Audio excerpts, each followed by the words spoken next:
History's strange, it's alien, and it won't give us what we would like to have. Welcome to Liberty 250, an episode of Dave Does History on Bill Mick Live.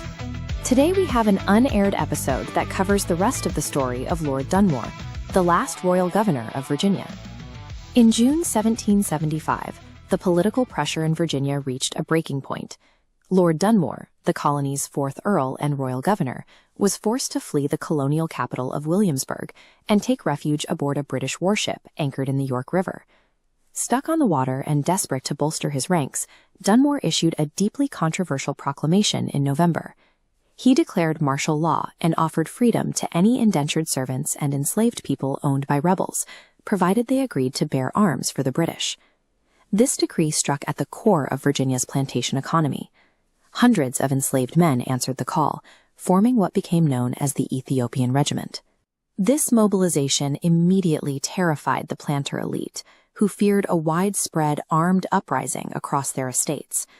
Rather than intimidating the rebellion into submission, Dunmore's decree had the exact opposite effect.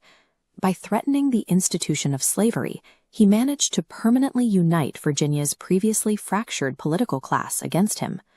By December 1775, Patriot forces proved they were a formidable military threat. They decisively defeated British troops at the Battle of Great Bridge, forcing Dunmore to abandon all his remaining land bases and retreat his entire command to a fleet anchored in Norfolk Harbor. The situation deteriorated rapidly. When Patriot troops on the shore denied the British fleet basic provisions and continuously harassed them from the docks, Dunmore retaliated. On January 1, 1776, he ordered his warships to bombard the Norfolk waterfront, but the resulting inferno was largely an inside job. Patriot militias gleefully used the British naval bombardment as a cover to loot and burn the city themselves, carrying out roughly 90 to 95% of the destruction over the next several days. Norfolk was a known Loyalist stronghold, and the Patriot forces were eager to clear it out. When the smoke finally cleared, the city was leveled. Without docks, warehouses, or friendly shores, Dunmore's fleet was left completely without a mainland port for shelter, repairs, or resupply. In his attempt to punish the uncooperative locals, Dunmore had accidentally handed the Patriots the perfect excuse to erase the last major hub of British support in Virginia. This chart shows Dunmore's geographical trap. His refugees were confined to a, quote, floating town, nearly 100 overcrowded ships in the Elizabeth River. Survival required guerrilla logistics. Privateers raided coastal plantations, stealing water and provisions to keep the fleet alive. These unpredictable naval raids forced the local Patriot militias into a state of exhausting, continuous motion, constantly marching up and down the shoreline to defend the waterways from British foraging parties. Virginia's royal government had devolved from a formal bureaucratic authority into a desperate water-bound pirate operation, fighting daily just to avoid starvation. But starvation and musket fire were only secondary threats. Confining thousands of malnourished people into the damp, poorly ventilated lower decks of wooden ships created the perfect environment for an epidemiological disaster. Two specific diseases tore through the anchored fleet: smallpox and typhus, which the medical logs referred to as jail distemper. The human toll was staggering. The outbreaks disproportionately decimated the ranks of Dunmore's newly formed units, particularly the Ethiopian Regiment and the Queen's Own Loyal Regiment, sweeping through the unacclimated recruits with brutal efficiency.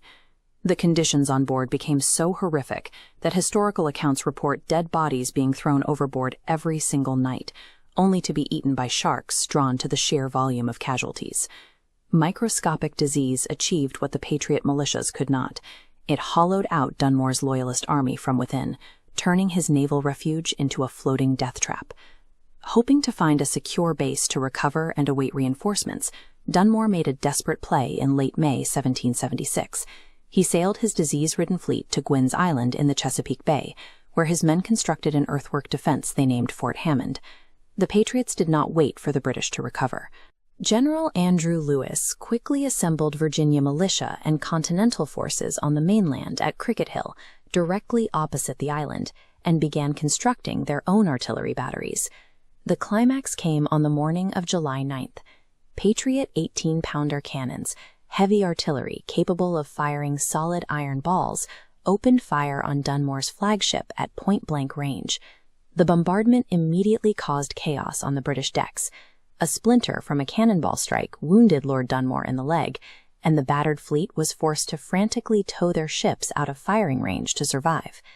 The engagement did include one distinct tragedy for the Patriots. Captain Doohickey Arundel was killed in the crossfire, not by the British, but when his own experimental wooden mortar violently exploded upon firing. Despite the chaotic friendly fire casualty, the overwhelming weight of the Patriot firepower permanently shattered Dunmore's final attempt to hold physical ground in his colony.